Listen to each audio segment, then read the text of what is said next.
So today, we're diving into something called the paradigm process. Think of it as a map, a journey that takes us from the person we think we are, the one that's often driven by fear, all the way back to our authentic self, a self that's rooted in love. To really get this, we've got to start with this idea from Carl Jung. He talked about the persona. It's basically the mask, right? The face we show everyone else to make sure we fit in, to make a good impression. But the whole time, it's hiding who we really are deep down. And that leads to a pretty big question. What happens when that mask gets too tight? When it starts to feel like it's suffocating? And that question? Well, it leads us right into our first section. We're going to explore what this framework calls the prison of personality. It's all about digging into why so many of us feel kind of stuck, or anxious, or like we're not really being our true selves. So what is this personality we're talking about? Well, it's way more than just a mask. It was actually our survival kit. It's this whole bundle of habits, reactions, and beliefs that we built up to protect ourselves when we were young and vulnerable. But here's the problem, and it's a huge one. Its entire foundation is built on fear. It was designed for survival, not for thriving. And, standing guard around this fearful personality is this whole army of what this process calls ego insurgents. I just love that term. Imagine them as your mind's totally outdated operating system, like Windows 95 trying to run a modern computer. They're these old defense mechanisms that are now working overtime to protect the prison walls, and they're the very things keeping you from your authentic self. Let me give you a classic example. You've probably met the judge. Oh yeah, that's that voice in your head, the one that's just relentless. It's always pointing fingers, blaming, and making you feel small. Its go-to line is always some version of, "You're just not good enough." And the crazy part is, it thinks it's helping. It thinks it's pushing you to do better, but really, it's just keeping you on that hamster wheel of fear. And this really boils down to the fundamental choice in front of all of us. On one side, you've got that fear-based personality. It's constantly trying to control everything, which of course just leads to more anxiety and stress. It makes you feel separate and judgmental. And the end result of that path, it's always suffering. But then on the other side, you have the love-based sacred self. It doesn't seek control, it chooses self-love. That leads to peace, connection, and gratitude. And the result of that path? Well, that's thriving. So, the big question is, how do we get from that place of suffering to that place of thriving? Well, that's what we're talking about next. We need a map to freedom, a total paradigm shift that can guide us back to our sacred self. Okay, so if we're all kind of trapped in this prison of our own making, then what? What does the escape plan actually look like?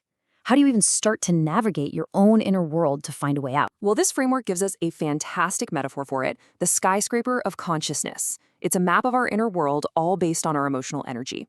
See, most of us start out in the basement, the survival zone. That's where fear, shame, and despair live. As we start to grow, we take the elevator up to the reactive and awakening zones, where we start questioning things. And with more work, we can reach the upper floors of integration, love, connection, and eventually the penthouse, the transcendence zone, pure peace and unconditional love. The view from up there is amazing. So what's the elevator that takes us up this skyscraper? It's something called contemplative intelligence, or CQ for short. Now, this has zero to do with your IQ. CQ is all about using your awareness, your own ability to reflect and observe, to consciously steer your brain. It's like becoming the driver, taking the wheel, and guiding yourself out of those basement-level survival instincts and up towards your true potential for wisdom. Okay, this all sounds really good in theory, right? But how do we actually do it? This next part is all about the how. It's the most practical, hands-on piece of this whole explainer. It's the actual key you can use to unlock your own transformation. All right, let's get into this incredibly simple but honestly life-changing idea. It's a framework that helps you immediately take your power back. And it all boils down to asking yourself one single question. Whose business is it? Look, according to this idea, there are only 3 kinds of business in the entire universe. First, there's what you could call God's business. The weather, the past, the pandemic, all the stuff you have absolutely no control over. That's not your business. Then there's their business, what other people are thinking, what they're feeling, what they're doing. Also, not your business. We create so much of our own stress by messing around in those 2 areas. The only place your power exists is right here, in my business. Your thoughts, your feelings, your actions. That's it. That's your domain. And here is the tool to help you stay in my business. It's a 6-step process called loving inquiry. First, self-awareness. Just notice the stressful story that's looping in your head. Then you take a contemplative pause and ask yourself, is this story 100% true? Can I know that for sure? From there, you use self-inquiry to really feel the consequences of believing that story. Step 4 is self-connection. Reconnect with your true self, your core values. Then, self-reflection. You've got to own your part in the story. And finally, step 6 is self-love, where you consciously choose a new feeling and let that old story go. It's a direct path back to your power. So after all this, the inquiry, the journey up the skyscraper, where do we end up? Our final section is about the destination. It's about the return. It's about finally coming home and embracing your sacred self. And what is this sacred self? Well, it's not something you need to build or go out and find. It's the real you that's been there the whole time, underneath all the conditioning. It's the part of you that doesn't react, that doesn't judge, and that needs zero validation from anyone else. It's not something you do, it's just a state of being. It's a frequency of love and peace. And I really want you to hear this. This is maybe the most important part.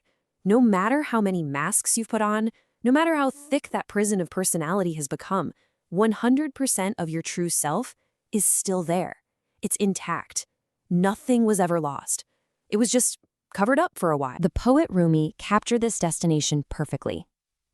Out beyond ideas of wrongdoing and right doing, there is a field.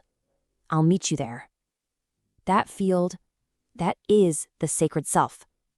It's that space beyond judgment, that place of pure peace where we can finally meet ourselves and everyone else with total acceptance. So please remember this. The story of your personality, all the good, the bad, the drama, it is not who you actually are. It's just a story you learned to tell yourself. Which leaves us with one last really powerful question to take with you. Who would you be without your story?